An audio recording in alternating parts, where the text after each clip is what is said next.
초신자를 온전케 하는 공과 워치만니 제33장 부모 두 번째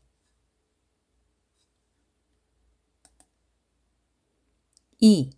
자녀를 노엽게 하지 않음.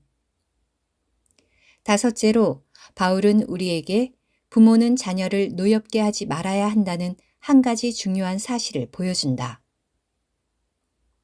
1. 지나치게 권위를 사용하지 않음. 자녀를 노엽게 한다는 것은 무슨 뜻인가? 이것은 지나치게 권위를 사용하는 것을 의미한다. 혹 여러분이 자녀보다 강하기 때문에 육신의 힘으로 압력을 줄지도 모른다. 혹 여러분은 금전의 힘으로 자녀에게 압력을 가하면서 말을 듣지 않으면 돈을 주지 않고 먹을 것을 주지 않고 입혀주지도 않을 것이라고 말할 것이다. 자녀의 생활은 여러분에게 달려있기 때문에 여러분은 금전으로 자녀를 압박할지 모른다. 어떤 사람은 육신의 힘으로, 어떤 사람은 완고한 의지로 압박을 가하여 자녀를 노엽게 한다. 그럴 때 자녀는 자유가 오기만을 기다리게 된다. 언젠가 그들은 모든 족쇄를 풀고 모든 일에 자유를 요구할 것이다. 내가 아는 한 형제의 아버지는 도박하고 담배를 피우며 임의로 행할 뿐 아니라 공금을 사취하는 등의 일을 행했다. 그 형제의 아버지는 예배당에 다녔고 자녀에게도 예배당에 다니라고 요구했다. 가지 않으면 엄한 벌을 받게 했다. 그 아버지는 가정에 대한 아이들의 입맛을 다 사라지게 한 채 예배당에 가는 것만을 요구했다. 그때 형제는 자신이 더 성숙해지고 혼자 생계를 유지할 수 있을 때에는 더 이상 예배당에 가지 않겠노라고 맹세하였다고 한다. 그러나 후에 그가 구원받은 것으로 인해 하나님께 감사한다. 그렇지 않았다면 장래 기독교를 반대하는 반기독교인이 생길 뻔했다. 이것은 매우 엄중한 일이다. 그 형제의 아버지는 아이들이 자신을 사랑하도록 노력하지는 않고 예배당에 다닐 것만을 강요했다. 이것은 결코 효과를 거둘 수 없으며 자녀를 노엽게 하는 것이다. 그러므로 부모는 결단코 도에 지나치도록 권위를 사용하여 자녀를 노엽게 하지 말라. 어찌하든지 자녀가 완고해지거나 거역적이 되도록 하지 말라. 내가 아는 또 다른 사람은 오늘날까지도 구원받지 못했다. 얼마 전에도 나는 그를 보았다. 그는 자라면서 집에서도 성경을 읽도록 강요받았고 기독교 학교에 가서도 성경을 읽도록 강요받았다. 나는 자녀에게 성경을 읽게 하지 말라는 뜻이 아니다.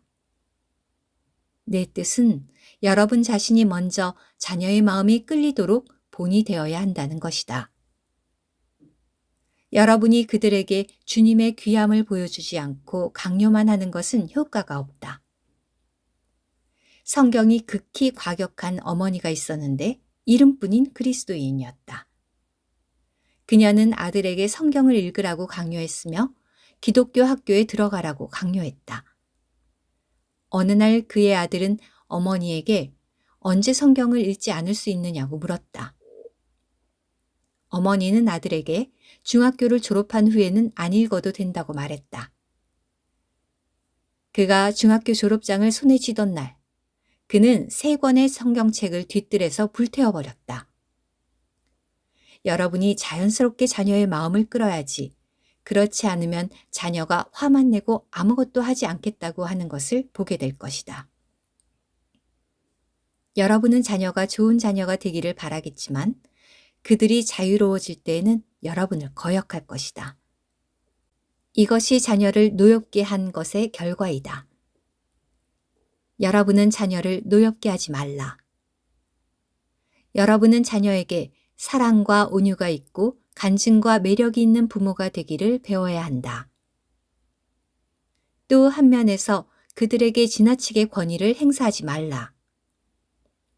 권위는 절제하여 사용해야지 지나치게 사용할 때 반발이 생기게 된다. 2. 자녀에게 합당한 보상을 해야 함. 자녀가 옳게 행할 때에는 적당한 보상을 해야 하는데 어떤 부모는 자녀를 때리고 나무랄 줄만 알 뿐 다른 것은 할 줄 모른다. 이것은 아주 쉽게 자녀를 노엽게 한다. 어떤 아이에게는 참으로 잘하고자 하는 갈망이 있다. 만일 여러분이 때리고 나무라는 것 외에 달리 할 줄 모른다면 여러분은 바울이 말한 것과 같이 자녀를 낙심하게 하는 것이다. 자녀는 부모가 몰라주기 때문에 잘 행해도 소용이 없다고 생각한다. 그러므로 자녀가 옳게 행할 때에는 마땅히 격려해 주어야 한다. 자녀가 잘했을 때에는 상을 줄 것이고 특별히 무엇을 주겠다고 말할 수도 있다. 물론 때때로 자녀를 벌할 필요도 있겠지만 그래도 때로는 보상할 필요가 있다. 그렇지 않으면 자녀를 낙심하게 할 것이다. 나는 어린 딸을 때리고 나무랄 줄만 아는 한 어머니에 대한 이야기를 읽은 적이 있다. 어렸을 때 그 아이의 천성은 매우 좋았다. 그 아이는 어머니가 자신을 마음에 들어 하지 않는다고 느껴 하루는 어머니를 기쁘게 하기 위해 매우 열심히 일을 했다.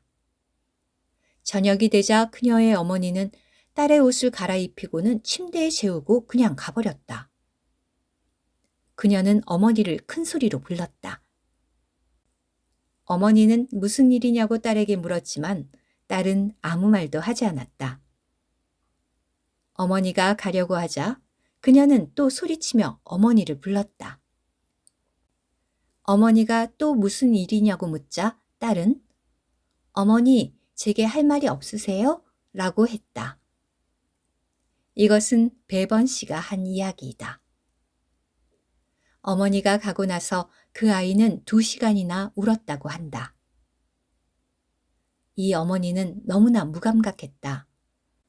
그녀는 때리고 나무라는 것만 알고 그 외에는 모든 것에 무감각했던 것이다. 여러분은 신약 성경에서 부모 노릇을 자녀 노릇보다 더 많이 가르쳤다는 것을 기억하라. 주님은 부모의 잘못을 말씀하셨다. 자녀의 잘못은 세상 사람들이 이미 많이 말했기 때문에 이에 대해 많이 말하지 않아도 될 것 같다. 성경은 부모가 감각이 부족하기 때문에 자녀를 노엽게 하고 자녀를 낙심하게 한다고 말한다. 그러므로 부모에 대하여 특별히 언급하지 않을 수 없다. 부모가 되는 직업은 다른 직업보다 훨씬 더 어렵다. 부모된 자는 온갖 정성을 쏟아 부모가 되어야 한다. 결코 자녀들에게 감각이 없는 사람이 되지 말라. F. 말이 정확해야 함. 6째로 부모의 말은 자녀에게 매우 중요하다. 그러므로 여러분은 본이 될 뿐 아니라 말도 매우 중요하다는 것을 알아야 한다. 1. 헛된 약속을 하지 않음. 부모된 자는 자녀에게 오직 실행할 수 있는 말만 해야 한다. 자녀에게 헛된 약속을 하지 말라. 만일 여러분에게 약속을 이룰 능력이 없다면 응하지 말라. 할 수 없다면 결코 약속하지 말라. 자녀가 무엇을 사달라고 할 때 먼저 여러분의 경제적인 능력을 계산해 본 후 할 수 있으면 응하라. 할 수 없을 때에는 자녀에게 내가 최선을 다하마. 그러나 내가 할 수 있는 것은 다 하겠지만 능력 밖의 일은 할 수 없단다. 라고 말해야 한다. 모든 말은 신뢰할 수 있어야 한다. 여러분은 이것을 작은 일이라고 생각하지 말라. 아이들에게 여러분의 말을 의심하게 하지 말라. 의심하지 않을 뿐 아니라 더욱이 여러분의 말을 믿을만 하다고 여기게 해야 한다. 아이들이 부모의 말은 믿을만 하지 않다는 것을 발견한다면 그들이 자랄 때 분명 일을 대충 처리할 것이다. 그는 말을 함부로 해도 되고 어떤 것도 멋대로 할 수 있다고 생각할 것이다. 어떤 말은 정체에서나 사용하는 것이지 그런 말을 부모가 사용해서는 안 된다. 어떤 부모는 호인인 것처럼 자녀가 무엇을 달라든지 다 응하지만 10가지 중에서 한두 가지도 이루지 못한다.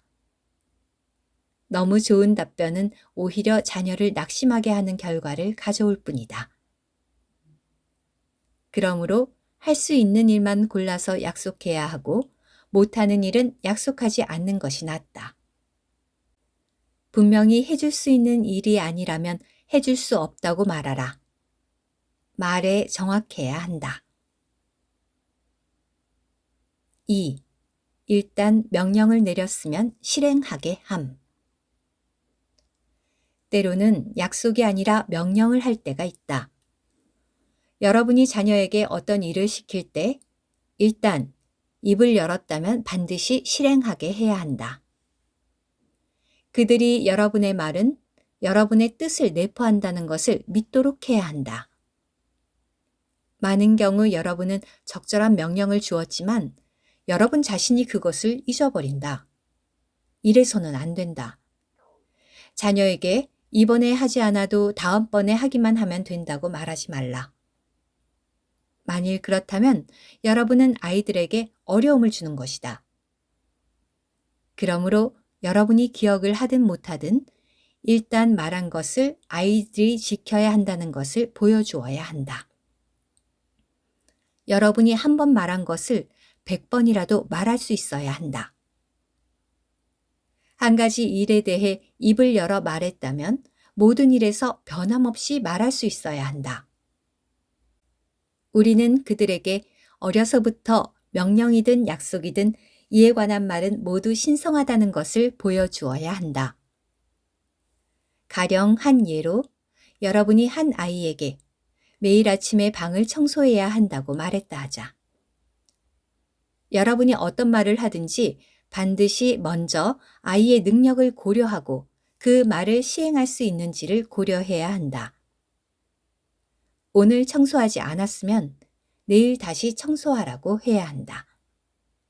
내일도 청소를 하지 않았다면 그 다음 날 또다시 청소하라고 해야 한다. 올해에 청소하라고 해야 하고 내년에도 청소하라고 해야 한다. 자녀에게 아버지가 함부로 말하지 않는 사람이고 일단 말하면 시행하는 사람이라는 인상을 주어야 한다.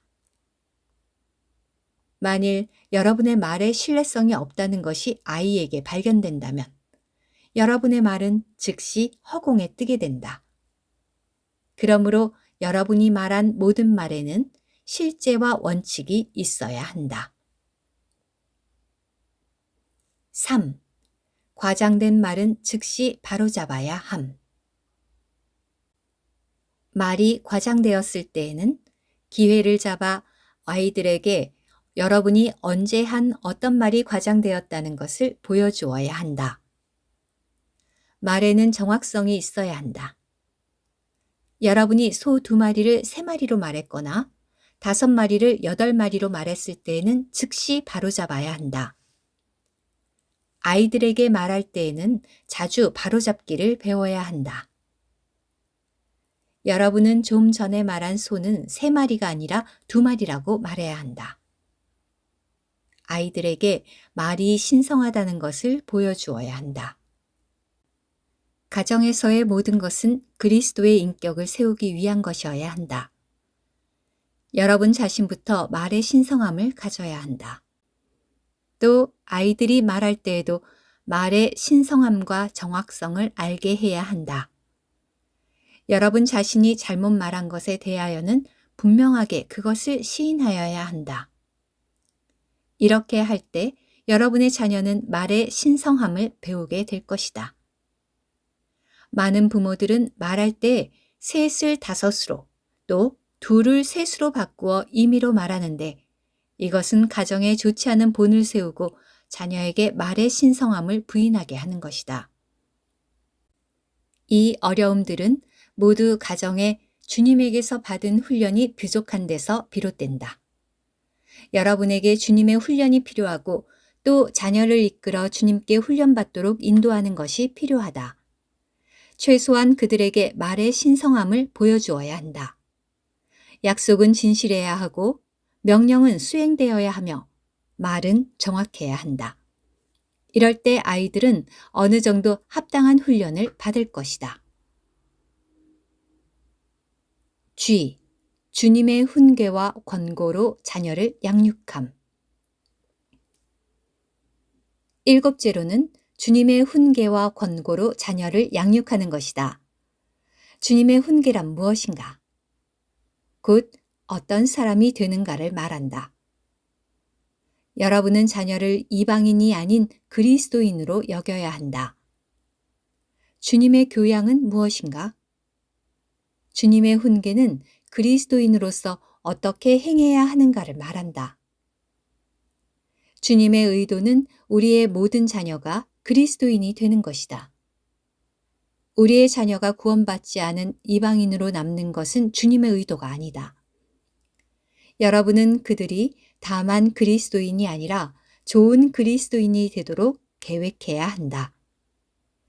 여러분은 주님의 훈계로 자녀를 가르쳐 좋은 그리스도인이란 어떤 사람인지 말해 주어야 한다. 다음 몇 가지를 살펴보자. 1. 자녀의 웅지를 바로잡아 주어야 함. 자녀의 가장 큰 문제는 웅지에 있다. 아이들은 누구나 어릴 때 웅지를 갖고 있다. 만일 정부에서 모든 아이들에게 명함 찍는 것을 허용한다면 많은 아이들이 미래의 대통령, 회장, 여왕 등의 명함을 찍을 것이다. 그러므로 부모는 자녀의 웅지를 바로잡아 주기를 배워야 한다. 여러분이 세상에 속한 사람이라면 여러분의 자녀는 대통령이 되려고 하거나 돈을 벌려고 하거나 대교육가가 되려고 할 것이다. 여러분의 생활이 어떠하면 자녀의 웅지도 그렇게 된다. 그러므로 부모는 자녀의 웅지를 고쳐주기를 배워야 한다. 자녀가 주님을 사랑하고 세상을 사랑하지 않는 사람이 되게 해야 한다. 우리는 그들이 어렸을 때부터 주님을 위해 고난받는 것이 고상한 일이고 순교자가 되는 것이 보배로운 일임을 그들에게 보여주어야 한다. 여러분 자신이 먼저 본이 되고 자주 여러분의 웅지를 그들에게 알려주어야 한다. 가능하다면 나는 무엇이 되고 싶고 어떤 그리스도인이 되고 싶다고 말하라. 그럴 때 여러분은 그들에게 웅지의 전환을 가져다 줄 것이다. 그들의 뜻을 돌리고 그들에게 무엇이 고상하고 무엇이 귀한지를 알게 하라.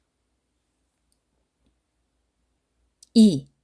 자녀의 교만을 조장하지 않음. 자녀에게 또 하나의 문제가 있다. 그들은 밖의 것에 대하여 웅지와 뜻을 가질 뿐 아니라 자신에 대해 교만을 갖는다. 혹 자기의 명철이나 능력이나 구변을 자랑한다. 어린아이들은 항상 무언가 자랑하려 하고 자신이 남보다 잘났다고 생각한다. 부모가 자녀를 낙심시킬 필요는 없겠지만 자녀의 교만을 길러줄 필요도 없다. 많은 부모는 사람들 앞에서 자녀들을 칭찬하여 그들의 교만을 키워주고 그들의 허영심을 돕는다. 우리는 자녀에게 세상에 그런 아이가 얼마나 많은지 말해줄 수 있다.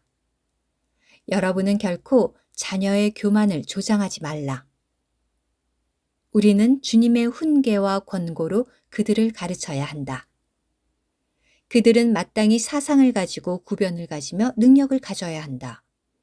그러나 이 세상에 이런 사람이 많다고 말해 주어야 한다. 자녀의 자존심을 상하게 하지 말고 자녀를 교만하게 하지도 말라. 자존심을 상하게 할 필요는 없지만 지나친 부분은 알려주라. 많은 청년들이 가정에서 나와 사회에서 10년이나 20년을 거친 후에야 일을 잘하게 되는데 이것은 너무 늦다. 많은 젊은이들은 가정에서 함부로 성질을 낸다. 그들은 너무 교만하기 때문에 복종하면서 일을 하지 않는다. 그러므로 우리는 자녀를 낭망하지 않게 하는 동시에 교만으로 자신이 최고라는 생각을 갖게 하지 말아야 한다. 3. 자녀에게 승복과 겸손을 배우게 함. 그리스도인은 남을 존경하고 승복할 줄 알아야 한다. 승리하기는 쉬워도 패배를 받아들이기는 매우 어렵다. 승리하고서 남에게 겸손한 태도를 갖는 사람은 있어도 패배하고서 고통스러워하지 않는 사람은 드물다. 그러나 이것은 그리스도인의 태도가 아니다. 그러므로 장점이 있는 자녀에게 한면으로는 겸손하고 자랑하지 않게 해야 하며 또 한면으로는 실패할 때 그 실패를 사실로 받아들이는 것을 배우게 해야 한다. 이기고자 하는 아이들의 마음은 그들에게는 확실히 옳은 것이다. 그들은 공차기에서도 이기려고 하고 달리기에서도 1등 하려고 하며 공부도 잘하려고 한다. 자녀에게 학교에서 공부를 잘해야 하지만 겸손을 배워야 한다고 말하라. 자녀가 겸손해지도록 격려해야 한다. 아마 자녀보다 공부를 잘하는 학생도 있을 것이다. 그뿐 아니라 자녀가 패했을 때 승복하는 것을 가르치라. 아이들의 문제는 이런 데 있다. 가령 오늘 두 편이 공을 찼는데 승리한 쪽은 교만해지고 패한 쪽은 심판이 불공정하다거나 장수나 방향이 좋지 못해 햇빛이 얼굴을 비추어서 패했다고 말할 것이다. 우리는 자녀에게 가장 겸손한 태도와 그리스도인의 성격과 훈계를 가르쳐야 한다. 이길 때뿐 아니라 더욱이 질 때에 상대편을 존경하도록 가르쳐야 한다. 진 것을 시인하는 것도 옳은 것이다. 이것은 중국인에게 가장 부족하다. 대개 패한 사람은 항상 회방하고 승복하지 않는다. 우리는 주님의 훈계와 권고로 그들을 양육해야 한다. 4. 자녀에게 선택하는 법을 가르침. 나는 여러분이 이것을 주의하기 바란다. 여러분은 주님의 훈계에 따라 어려서부터 자녀를 가르쳐야 한다. 또한 어릴 때부터 아이들에게 선택할 기회를 주어야 한다. 그들이 18이나 20살이 되기 전까지 여러분이 모든 일을 대신 선택해 주다가 성장한 후에 그들을 갑자기 세상에 들어서게 하지 말라. 그 나이에 그들에게 선택하게 하는 것은 불가능한 것이다. 그러므로 자주 그들 스스로 선택하게 하여 무엇을 좋아하든 무엇을 싫어하든 그냥 두라. 여러분은 그들이 좋아하는 것이 옳은지 그른지를 보여주면 된다. 그들에게 선택할 기회를 주어 그들이 바르게 택하도록 인도하라. 그들 스스로 이것을 발견하게 하라. 어떤 사람은 긴 옷을, 어떤 사람은 짧은 옷을 좋아하는가 하면 어떤 사람은 이런 색상을 또 어떤 사람은 저런 색상을 좋아한다. 자녀 스스로 선택하게 하라. 아이들에게 선택할 기회를 주지 않다가 20살이 넘어 결혼하고 나서야 그들에게 남편이 아내의 머리라고 말해준다면 그는 어떻게 머리가 되어야 하는지 모를 것이다. 결코 아내가 있는 그에게 머리 구실을 못하게 하지 말라. 그러므로 가능하다면 아이들에게 스스로 결정할 기회를 주라. 그래야 나이 든 후에 자녀는 어떻게 할 줄을 알게 되고 어떻게 하면 그르고 어떻게 하면 옳은지를 알게 된다. 어릴 때부터 아이들에게 선택의 기회를 주라. 아이를 가진 모든 사람에게 말하거니와 그들에게 선택권을 주라. 그렇지 않으면 중국의 아이들은 다 나쁘게 변할 것이다. 중국 아이들이 나빠지는 나이는 대개 18살에서 20살 사이이다.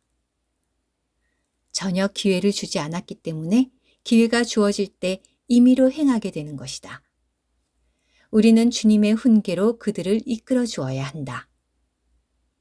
부모된 여러분은 아이들을 대신에 선택하지 말고 그들이 선택하도록 가르치라. 그들에게 이렇게 선택하는 것이 옳은지 그른지를 알도록 가르쳐야 한다. 5. 자녀에게 이를 안배하는 법을 가르침. 여러분은 자녀에게 이를 안배하는 법을 가르쳐야 한다.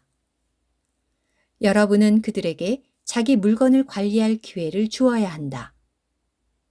그들에게 자기 신발과 양말이나 자기 일을 관리할 기회를 주어야 한다. 약간의 지도만 해주고 그들 스스로 안배하게 하라. 어릴 때부터 그들에게 일하는 법을 알려주라.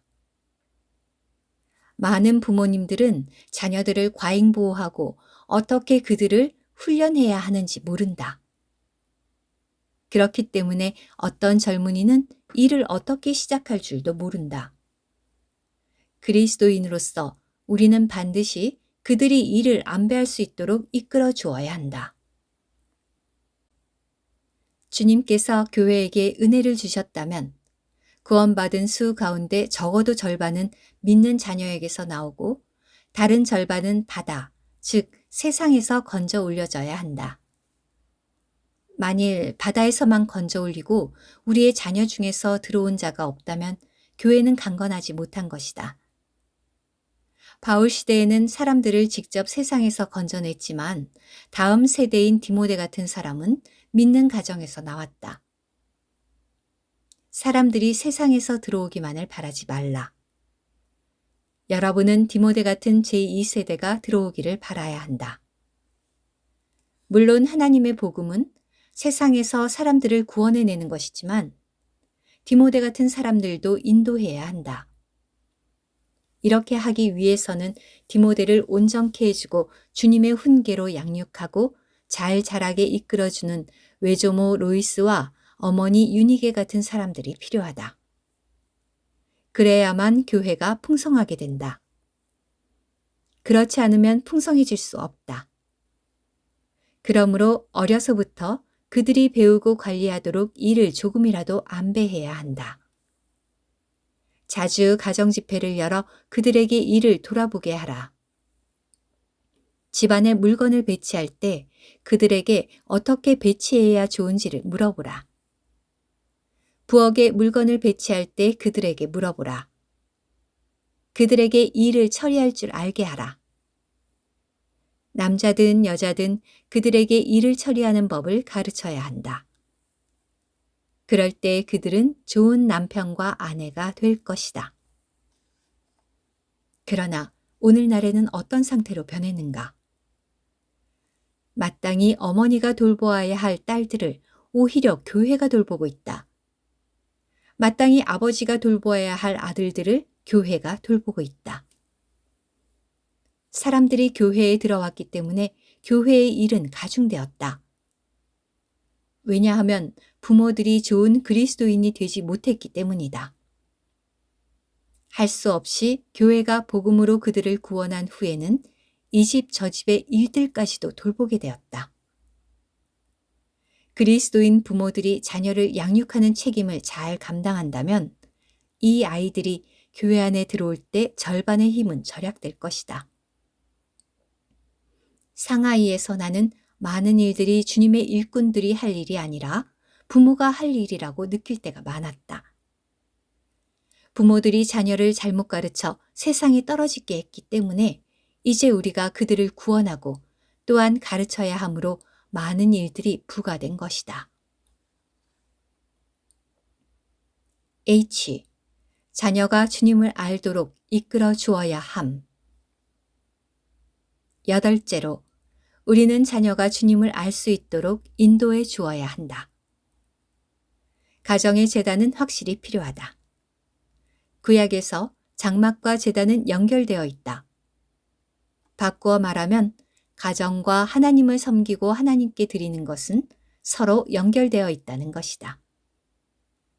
그러므로 가정, 특히 자녀가 있는 가정에서 기도와 성경 읽기는 필수적이다. 1. 자녀의 수준에 맞아야 함. 어떤 가정에서 갖는 이른바 가정집회의 기도와 성경 읽기는 항상 실패한다. 왜냐하면 너무 길거나 너무 높아서 자녀가 이해하지 못하고 왜 앉아 있는지 그 이유를 모르기 때문이다. 그러므로 나는 가정에서 깊은 교리를 전하기 위해 자녀를 청중으로 앉혀놓는 것을 반대한다. 때로 어떤 가정 집회는 한두 시간에 걸쳐 깊은 교리만을 전하는데 이것은 정말 어린아이들을 어렵게 한다. 그러나 많은 부모는 이에 대해 무감각하다. 자녀는 자기가 왜 앉아 있어야 하는지 이유를 모른다. 여러분이 요한계시록을 강론한다면 그들이 어떻게 이해하겠는가? 그러므로 가정집회에서는 반드시 자녀를 생각해야 한다. 가정집회는 여러분을 위해 있는 것이 아니다. 여러분의 집회는 집회소에서 가지라. 결코 여러분의 표준을 가정에 가져오지 말라. 가정에서 여러분이 행하는 것은 반드시 자녀의 수준에 맞고 그들의 입맛에 맞아야 한다. 2. 격려하고 매혹시켜야 함. 가정집회에서 여러분에게는 사랑이 없이 행하는 또 한 가지의 문제가 있다. 자녀는 엄마나 아빠에게 매혹되어서 집회에 참석하는 것이 아니라 채찍 때문에 참석한다. 그들은 참석하고 싶지 않지만 매맞을까봐 할 수 없이 온다. 만일 채찍이 없다면 그들은 오지 않을 것이다.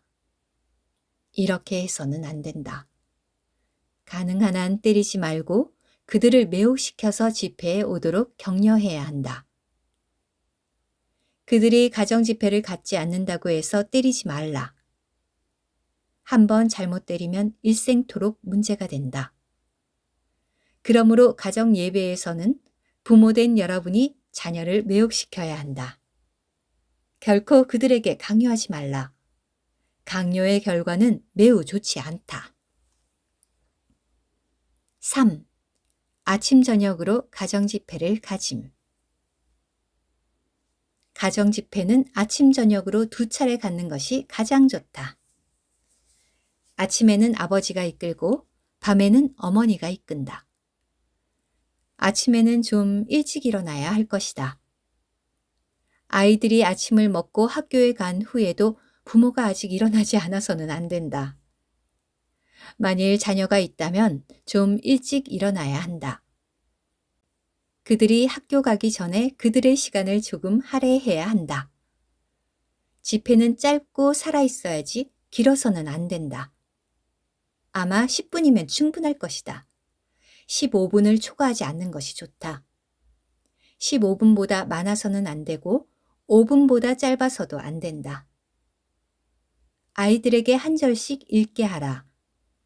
아버지가 몇 단어를 골라서 약간 설명할 수 있다. 만일 자녀가 기억할 수 있다면 기억하게 하고 외워보게도 하라. 한 절 전체를 외우는 것이 좋지만 그 구절의 뜻을 기억하게 하는 것도 좋다. 마지막에 아버지나 어머니가 하나님께서 그들에게 복을 주시도록 기도하라. 너무 길게 기도하지 말고 너무 큰 일을 위하여 기도하지 말라. 그들이 이해하는 일을 위해 기도해야 한다. 너무 길지 않게 하고 간단하게 하라. 그런 다음 그들을 학교에 보내주라. 매일 식사 때에는 감사 기도를 하게 하라. 아침이나 점심 또 저녁 식사에 감사 기도를 할 때 진심으로 하나님께 감사하는 것을 배우게 하라. 그들이 감사하도록 이끌어 주어야 한다. 저녁 때에는 약간 길게 어머니가 이끌어 주라. 저녁에는 성경을 읽을 필요가 없고 다만 기도하면 된다. 특히 어머니는 아이들을 한 곳에 모아서 그들과 대화를 가져야 한다. 아버지는 옆에 있어주라. 어머니는 그들의 화제거리를 이끌어내야 한다. 오늘 아무 일도 없었니? 싸우지는 않았니? 마음에 불안한 일은 없었니? 어머니가 아이들을 말하게 하지 못한다면 어머니에게 문제가 있다. 아이들과 어머니 사이에 간격이 있는 것은 어머니의 실패이다. 만일 아이들이 어머니 앞에서 말하기를 꺼려 한다면 어머니에게는 문제가 있는 것이다. 어머니는 그들이 말을 하는 대상이 되어 주어야 한다. 어머니는 아이들의 화제를 이끌어내야 한다. 오늘 말하지 않으면 내일 또 물어야 한다. 아이들이 간단한 몇 마디로 기도하도록 가르치라. 집회를 반드시 살아있게 진행해야 한다. 그들이 죄를 자백하도록 해야 하지만 결코 강요하지는 말라. 가식이 없이 아주 자연스럽게 해야 한다. 그들 스스로 하도록 하고 자백할 것을 자백하게 하고 결코 거짓으로 행하게 하지 말라. 자녀의 많은 거짓됨은 엄격한 부모에게서 나온 것이다. 자녀가 거짓말한 것이 아니라 여러분이 그들에게 거짓말하도록 강요한 것이다. 부모는 그들 하나하나가 간단히 기도하도록 이끌어 주어야 한다. 마지막에는 그들을 위하여 기도해야 한다. 너무 길어지면 아이들은 지루해할 것이다. 그들이 감당할 만큼만 인도하라. 너무 부담을 주면 문제가 생긴다. 잠들기 전에 그들에게 몇 마디 기도를 해주라. 4. 자녀의 회개를 주의함. 여러분은 그들에게 죄가 무엇인지를 알게 해야 한다. 모든 사람에게 다 죄가 있기 때문에 그들의 회개를 주의해야 한다. 여러분은 그들을 주님 앞으로 이끌어야 하고 합당한 때에는 전적으로 주님을 영접하게 하고 그들을 교회 안으로 이끌어 그들로 교회 집회에 참여하게 해야 한다. 이렇게 할 때 여러분은 자녀가 하나님을 알도록 인도할 수 있다. I. 가정에 사랑의 분위기가 가득해야 함.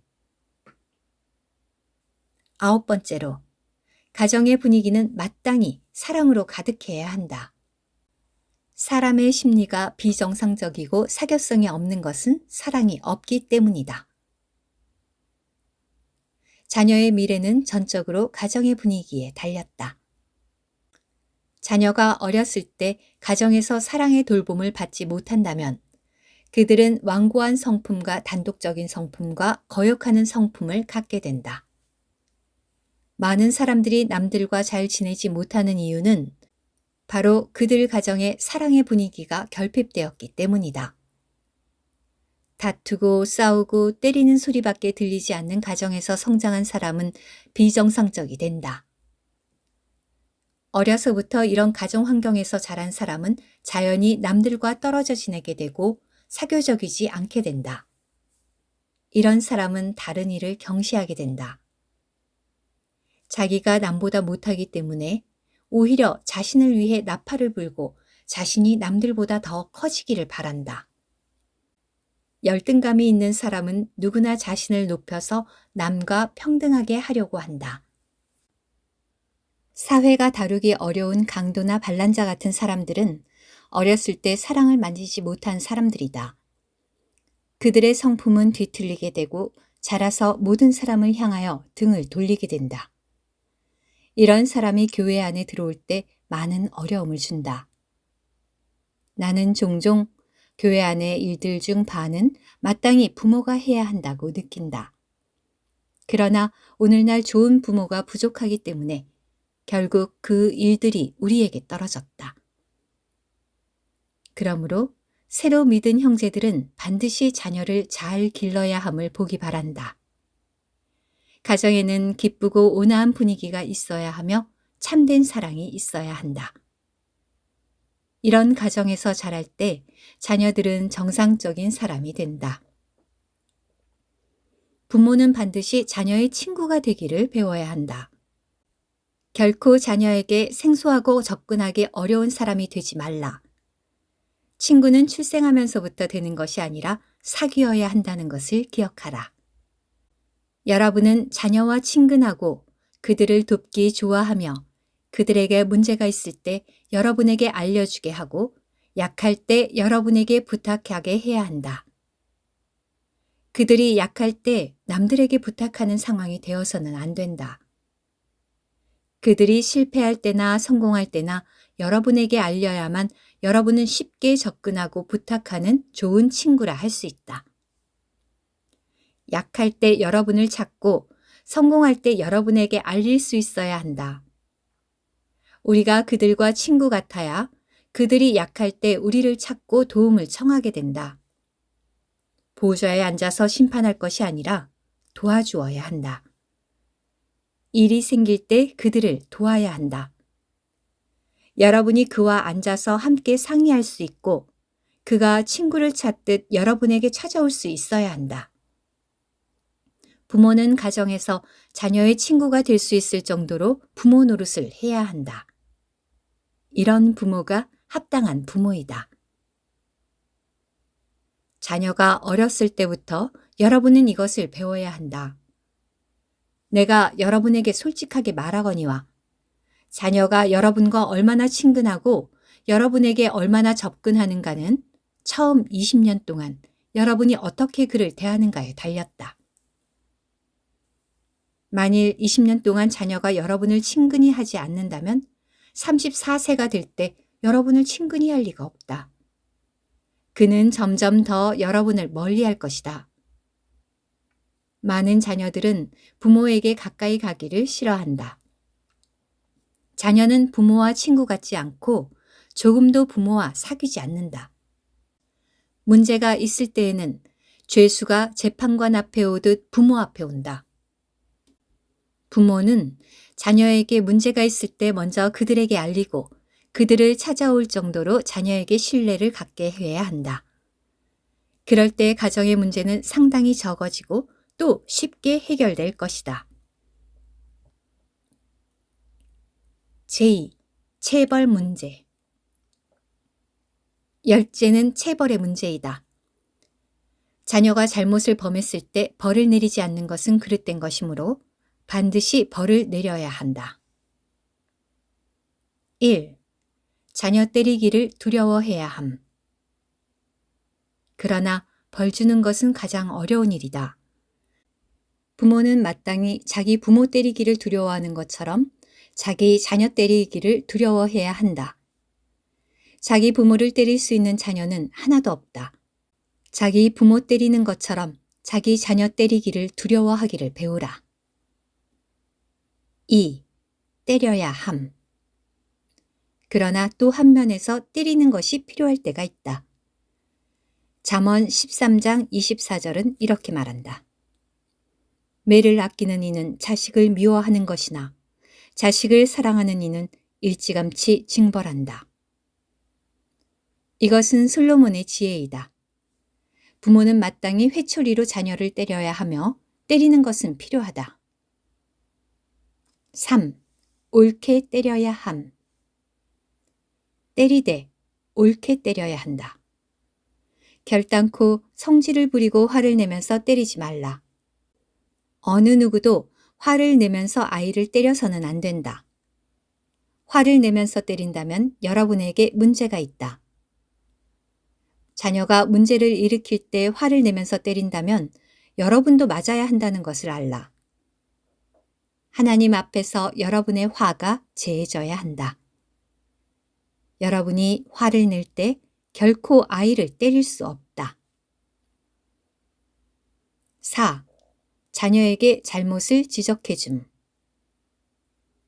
어떤 일은 때리지 않고는 문제가 해결되지 않는다. 그럴 때에는 아이에게 왜 맞아야 하는지를 보여주어야 한다. 여러분은 자녀를 벌해야 하겠지만 또 그의 잘못을 보여주어야 한다. 매번 아이를 때릴 때에는 무엇을 잘못했는지 아이에게 보여주어야 한다. 매로 아이의 잘못을 막아야 할 뿐 아니라 어떤 잘못 때문에 매를 맞아야 하는지 설명해 주어야 한다. 5. 때리는 것은 대사임. 결코 아이를 때릴 때 예사로 하지 말라. 여러분은 아이를 때리는 것을 큰 일로 보아야 한다. 그래서 온 식구들, 곧 어른이든 자녀든 다 한자리에 모아서 알 수 있게 해야 한다. 아버지나 어머니가 자기 아이를 때리는 것은 의사가 환자를 수술하는 것과 같다. 화가 난다고 해서 칼로 한번 도려낼 것이 아니라 문제를 처리해야 한다. 그러므로 여러분이 화를 없애야 하고 마음을 가라앉혀야 한다. 마음을 가라앉히지 않고 화를 내면서 아이를 함부로 때릴 수 있는 부모는 없다. 한면에서는 아이의 잘못을 보여주어야 하고 또 한면에서는 자신에게 화가 없어야 한다. 그러면 어떻게 해야 하는가? 나는 여러분이 이렇게 하기를 제안한다. 여러분이 회초리를 손에 쥐고 있을 때는 아이가 크게 잘못했을 때여야 한다. 또 한쪽으로는 아이의 형에게 따뜻한 물을 준비하라 하고 여동생에게 수건을 준비하라고 하라. 그리고 아이에게 자기의 잘못을 알게 하라. 잘못한 일에 대하여는 엄중한 벌을 내리고 매를 들어야 한다. 잘못을 범했을 때에는 도망하거나 벌을 피하는 것이 다 틀린 것임을 알게 하라. 사람이 죄를 범한 담력이 있다면 벌을 받을 담력도 있어야 한다. 그가 잘못했기 때문에 할 수 없이 때려야 한다고 말하라. 자녀를 때리는 것은 그의 잘못을 보여주기 위한 것이다. 여러분은 그를 두세 번 때릴 수 있다. 어쩌면 아이의 손이 멍들고 퍼렇게 될지도 모른다. 그렇다면 형을 시켜 동생의 손에 피가 잘 통하도록 따뜻한 물에 담그게 하라. 한동안 담근 후에는 수건으로 잘 닦아주라. 이것을 예식같이 행하라. 가정에는 사랑이 있을 뿐 미움이 없다는 것을 자녀에게 보여주라. 나는 이것이 옳다고 생각한다. 오늘날 많은 벌은 대개가 화의 표현이거나 미움의 표현일 뿐 사랑의 표현이 아니다. 여러분이 자녀를 사랑한다고 말하는 것을 누가 믿겠는가? 나는 믿지 않는다. 자녀에게 잘못이 어디에 있는지를 알게 하고 아버지의 매에는 미움이 없다는 것을 알게 하라. 여러분은 자녀를 때려야 하겠지만 때린 후에는 친히 그들을 침대로 데려가 재우라. 사건이 너무 심각할 때에는 아버지나 어머니가 대신 2대쯤 맞아줄 수도 있다. 아이에게 이렇게 말하라. 일이 너무 심각해서 5대 맞아야 한다. 한꺼번에 맞으면 견딜 수 없기 때문에 엄마가 대신 2대 맞아주고 아빠가 1번 맞아주겠지만 너 자신도 스스로 2번 맞아야 한다. 자녀 스스로 그 일이 심각하고 큰 일인 것을 알게 하라. 이렇게 할 때 장래 그는 일생토록 그것을 기억하고 함부로 죄를 범하지 않을 것이다. 이것은 사람의 성질에서 비롯된 가르침이 아니라 주님의 교훈이다. 여러분의 성질에 속한 징계가 아니라 주님의 징계이다. 그러므로 나는 모든 부모의 성질을 반대한다. 부모의 성질은 모든 자녀의 미래를 망쳐놓는다. 부모는 자녀에게 참된 벌을 주어야 하고 또한 그리스도인 가정답게 사랑으로 품는 것을 배워야 한다. 로마 숫자 2. 위대한 자녀는 위대한 부모에게서 나옴. 마지막으로 나는 이 세상에서 주님께 크게 쓰임받는 사람은 모두 위대한 부모에게서 나온다고 말하겠다. 디모데 이후로 여러분은 위대한 부모에게서 하나님께 쓰임받는 사람이 얼마나 많이 나왔는지를 볼 수 있다. 존 웨슬리가 그 중 하나이고 존 뉴턴도 그렇다. 우리 찬송가 중에 많은 것들은 존 뉴턴이 쓴 것이다. 존 패톤도 그 중 하나이다. 존 패톤은 세계적으로 유명한 선교사이다. 나는 그의 아버지와 같은 아버지가 없다고 생각한다.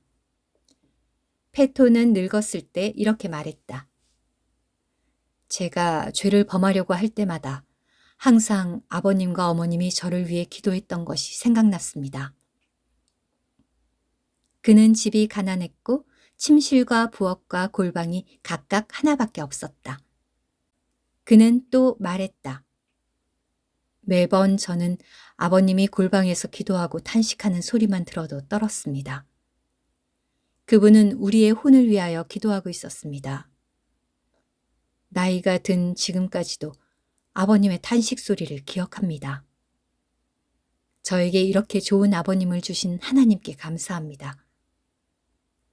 저는 죄를 범할 수 없습니다. 만일 제가 죄를 범한다면 저는 하늘에 계신 아버지께 죄를 범할 뿐 아니라 땅에 계신 아버지에게도 죄를 범하게 됩니다. 이 세상에서 페톤의 아버지 같은 아버지를 찾아보기 어렵고 이렇게 위대한 아들을 찾아보기도 어렵다.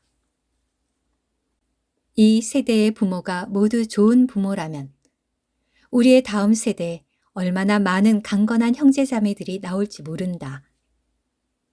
나는 종종 교회의 미래가 완전히 부모들에게 달렸다는 느낌을 갖는다. 하나님께서 교회에게 은혜를 주실 때 많은 그릇들이 일어나야 한다. 더 많은 디모데가 일어나야만 한다.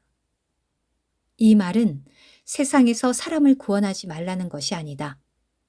그러나 더욱 그리스도인 가정에서 한 무리가 나와야 한다는 것이다.